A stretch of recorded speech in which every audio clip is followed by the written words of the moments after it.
Good evening, Jubilee 690 AM listeners. You are now tuned in to Your Health Matters with Miss Dionne. I hope your evening is going good so far, and let's thank God for a beautiful day and His plans for the rest of our day.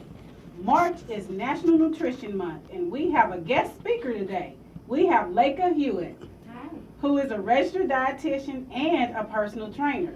Last segment, we discussed salt and how salt can become deadly if we do not control our intake. And today, our topic is savor the flavor of eating right. I would like to introduce Miss Laka Huyette. Laka, can you tell us a little bit about yourself? Sure.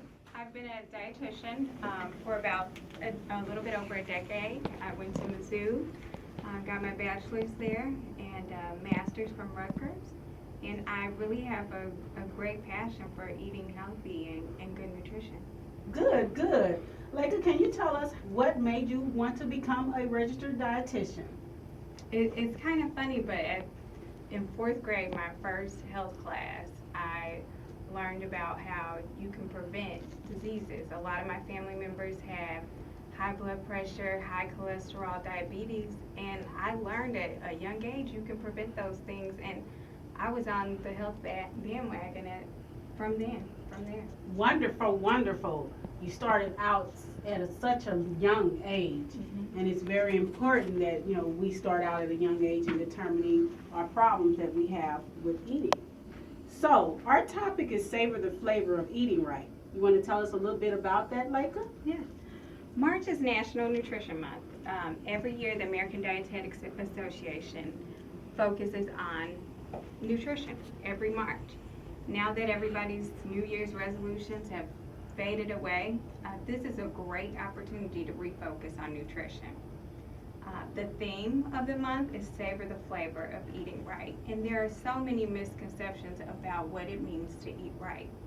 Today I just want to give some clear, simple suggestions for setting your intention on eating right and how to do so in a way that's enjoyable.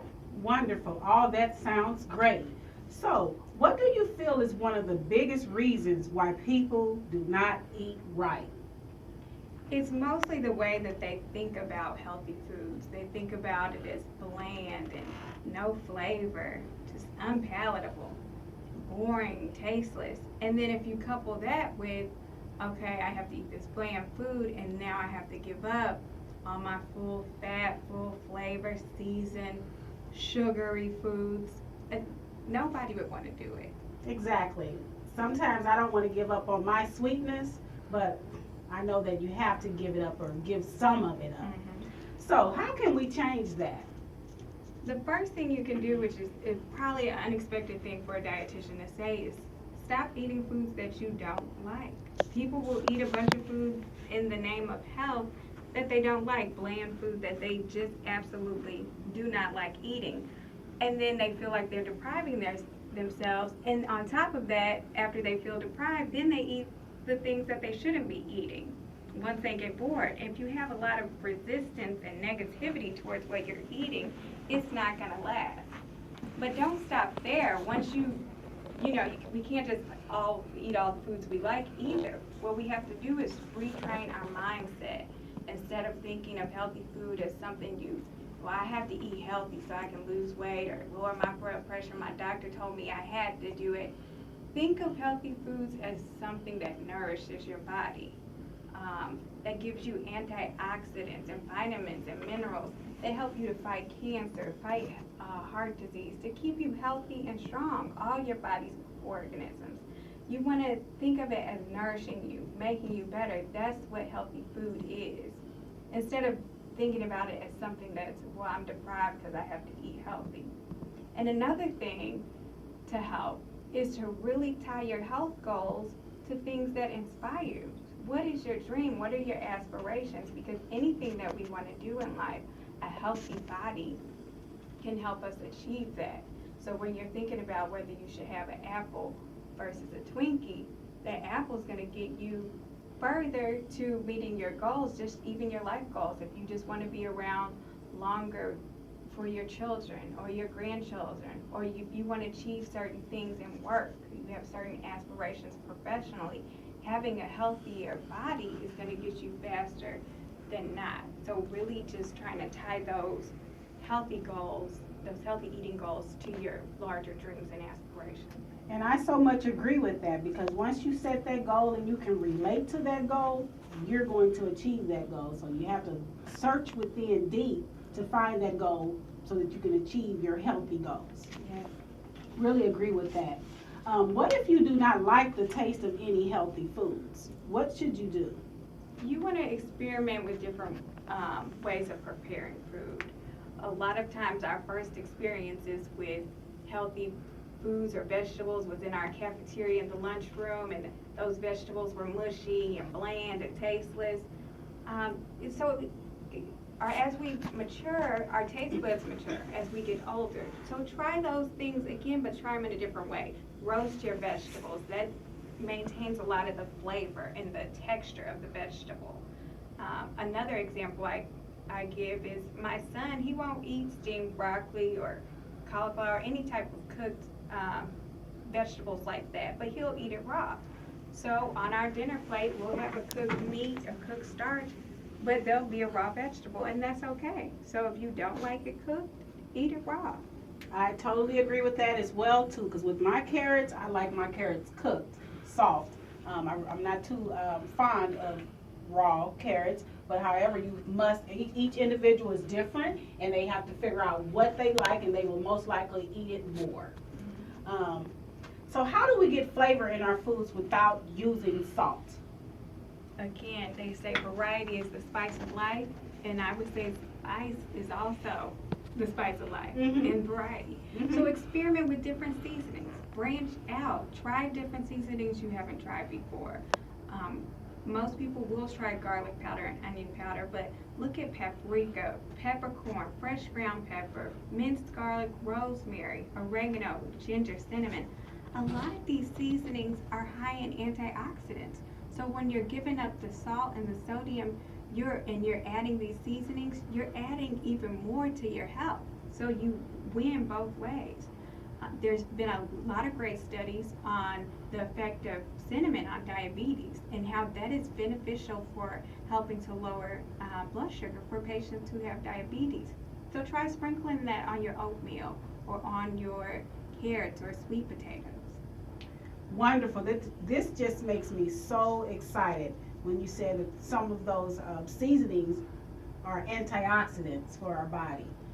The antioxidants helps decrease the radicals and could help prevent cancer. And then the information that you gave as far as the cinnamon for diabetes, listeners, I know that there may be some diabetes patients out there, so you must try to use the cinnamon as well.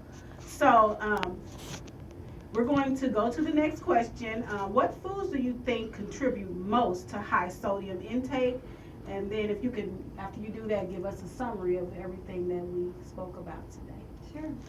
I feel like people have done a pretty good job of taking the salt out of their cooking. When I'm talking to clients and patients, they're no longer really adding salt to their food while they're cooking. They might add a little bit afterwards, but they're not doing that.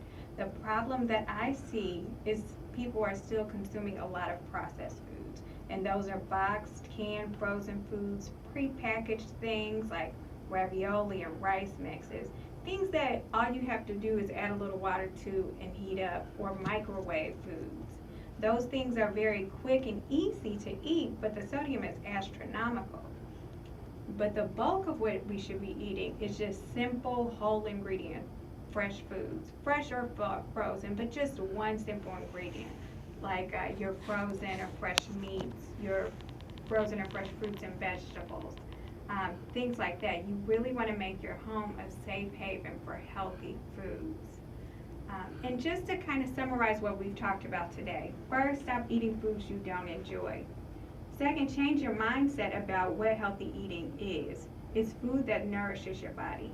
Find ways to enjoy healthier food by roasting, looking at recipes, experiment with different seasonings, make the basis of your diet whole, single ingredient foods, and set your intention with a small goal, like trying one new recipe a month or cutting out one processed food a week, and build on that.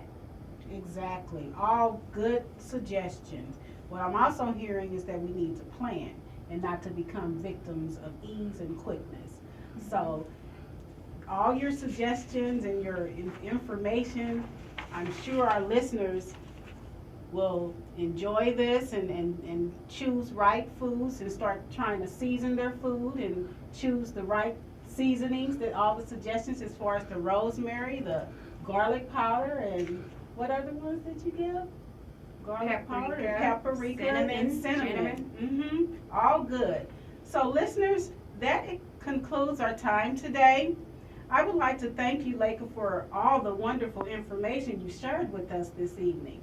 And listeners, I hope that our segment on Savor the Flavor of Eating Right has prepared you to make healthy choices that will improve your health and lifestyle. Remember, when you know better, you will do better. So let's all become proactive with improving our lifestyle.